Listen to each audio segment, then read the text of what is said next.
Olá pessoal, eu sou o Newton Sebraga e este é o canal de vídeo do Instituto Newton Sebraga. Estou aqui com mais um vídeo da série que tiramos dúvidas daqueles que nos acompanham. E hoje é a vez de falarmos de transistores. Todo mundo usa esse tipo de componente, então é certo que a maioria compra, pode tirar de aparelhos fora de uso e até mesmo encontrar isso em alguma sucata de loja e comprar. E a dúvida é a seguinte: os transistores, eles têm data de vencimento? Não tem. O transistor, pelo menos ao que se sabe, ele tem uma durabilidade assim muito grande. Então, uma vez que ele seja guardado de uma forma correta, sem estar em um local em que existam elementos que possam corroer os seus terminais, ou ainda fazer com que ele sofra um aquecimento muito grande, então não há problema. Uma vez que você consiga um transistor usado, você pode perfeitamente usá-lo em qualquer projeto, desde que ele esteja com as características normais. Um teste num multímetro que tenha um provador de transistores é a melhor maneira de você comprovar qual é o estado daquele transistor que você tem em mãos e deseja usar. Não há data de vencimento. A próxima dúvida vem de certas aplicações que exigem o que a gente chama de transistores casados. São transistores que são iguais no tipo, mas que precisam ter ainda características exatamente combinadas. Por que isso? Quando se fabrica um transistor, não é possível fazer com que eles tenham exatamente as mesmas características. Por exemplo, num lote do conhecido BC548, você pode encontrar tipos que tenham ganhos desde 250 até 800. Então eles se comportariam de uma maneira diferente no mesmo circuito.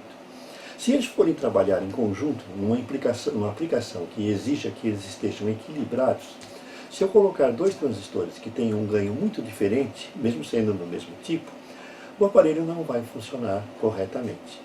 E existem essas aplicações. E aí normalmente você vai ver lá no projeto que o projetista indica que quem for montar aquilo deve usar transistores casados. Transistores que tenham o mesmo ganho. Não o mesmo tipo, mas o mesmo ganho. E como é que eu consigo isso? Uma boa maneira é, na hora que você for comprar os transistores, comprar a mais. Comprar um lote. Um transistor custa muito barato, um BC548 e é na ordem de centavos. Então, se você tem uma caixinha cheia deles, você pega e com o seu multímetro você procura encontrar dois que tenham aproximadamente o mesmo ganho. Não precisa ser igual porque é impossível. Certo?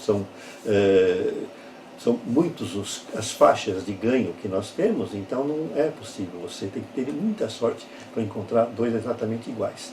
Então você usa dois transistores próximos, que aí certamente o seu projeto vai funcionar. Eles são chamados de transistores casados. Algumas empresas vendem transistores casados, mas eles cobram caro e não é muito fácil você obter.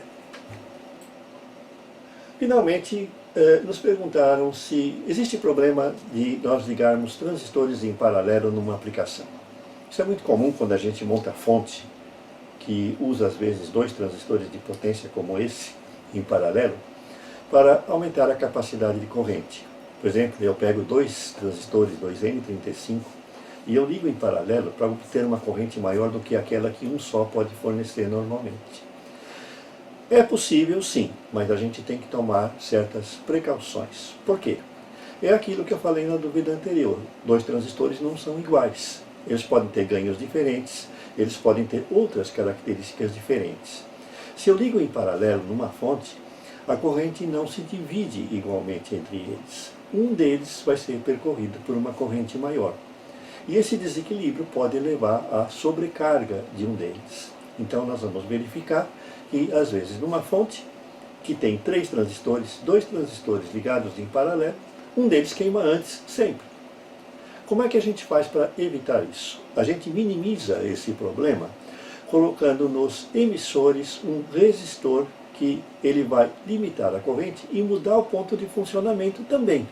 Então, com isso, a gente tem uma distribuição melhor da corrente entre eles. Nas outras aplicações em que não é possível utilizar esse resistor, não é conveniente a gente ligar transistores em paralelo. É isso aí, pessoal.